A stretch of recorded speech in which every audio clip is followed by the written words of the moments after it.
When are these manufacturers gonna learn that all people want is one type of core on a monolithic die? That's it. And shit just works.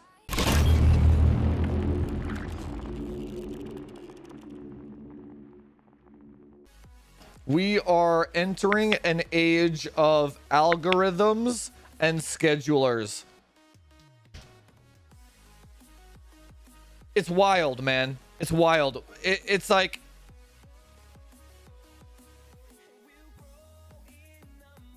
It's like I started the channel off with max overclock. Started with max OC. It's like now the brand's all max OC out of box with algos, which end up being complete ass cheeks. So now it's like my channel doesn't even overclock anymore. Now it's like disabling algorithms to make it just work. Like that's what my channel is now. Yeah, what the fuck is the goal of all this? Yeah, that's what. Yeah, fucko. It's like, what the hell are they? What are they hoping to accomplish here? It's kind of it's very similar to this is giving me like DDR5 8000 vibes, where it's like if you have DDR5 7900, you can't compete, but if you have DDR5 8000, you unlock an extra 20% performance magically. These are the vibes I'm getting here. It's like, bro, no matter what you do, you ain't unlocking 20% performance magically out of nowhere. Is it really just that AMD fanboys are trying to just find any registry? But they've always kind of been like that. Even if it disable, yeah, God help us all, dude. I know, seriously. I know, I totally vibe with that, man. It's like, we're literally... Dude, look at this shit. It's like AMD bros are going through all this shit. Like, God help us all, dude. God help, like. So here's your choice. So this is what it is. So you got 14900K versus AMD of choice, whatever 3D chip you want, whatever chip you want, right? So on Intel. This is fascinating. So on Intel,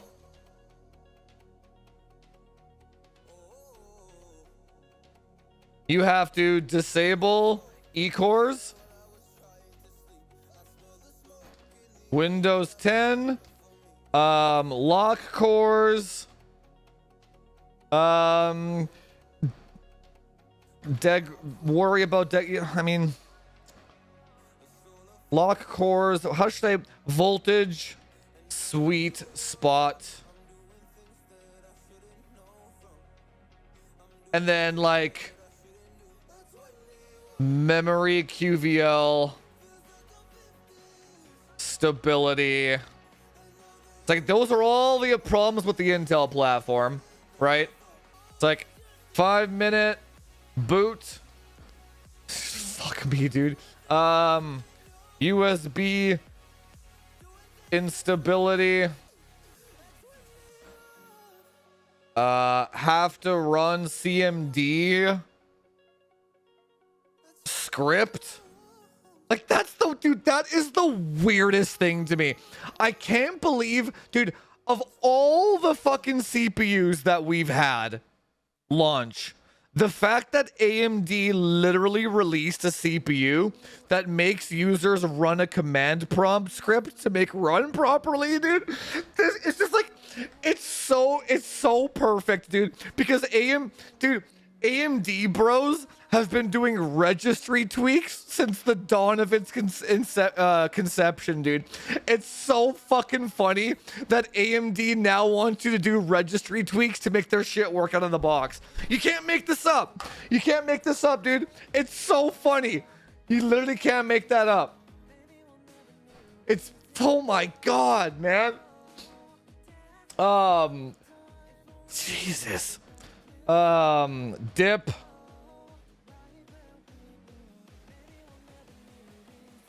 Their memory does just work. Their expo is quite good.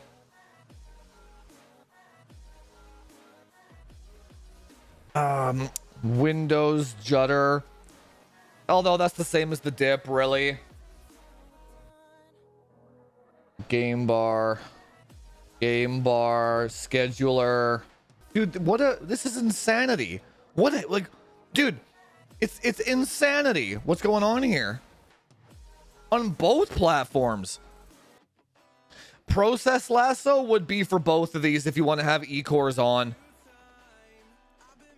But that's so I gotta test that too on the other one. But basically, oh my god, man, it's such a fucking nightmare. So if you want to have your E-cores on, or you want dual CCD, you have to not install the chipset driver and lasso your entire OS manually, and then it's much better. You can't let the boost algorithm try to figure it out. You take both of these platforms and you take all this shit, and if you just compare it with 10900K and B-Die, it's like, man, how what do they say? Each day we stray further from God. It's like, it's totally legit, man. What is all this? If you had a 10900K with some 4000 B-Die and you enable that shit, it just worked. Okay, hang on. Oh, sorry. Okay.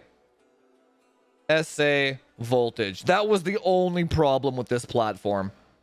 Is if you enabled XMP, it would show up like 1.6 system agent. It's like, man, it's like, how did we go from here to needing to run fucking command scripts? It's like, something's wrong, man. It's like, when are these manufacturers gonna learn that all people want is one type of core on a monolithic die? That's it. And shit just works. Monolithic, one core, no algorithms, just works. No single core boost shit. No. Dude, what is this? We're straying far, dude. We're straying. This is like, what's the goal here, man? Do they really gotta do all this shit to just to like what, be 10% faster than a 10900K, right? Like the Intel fanboys are like, Intel said up to 1.55 volts is fine, so Jufus is just wrong about that one. It's like, all right, you go ahead and run your shit at 1.55. It's too much. There's too much cope, man. There's too much cope. It does. I just, okay, no more talking about it. It doesn't make any. I'll just wait for me to test it. I'll test it because nobody knows what the fuck they're doing, man. Why would the admin account have a better frame time graph? Why? Makes absolutely no sense. Unless literally what is going on here, I'll tell you exactly what the fuck. No, I'll tell you exactly what's going on.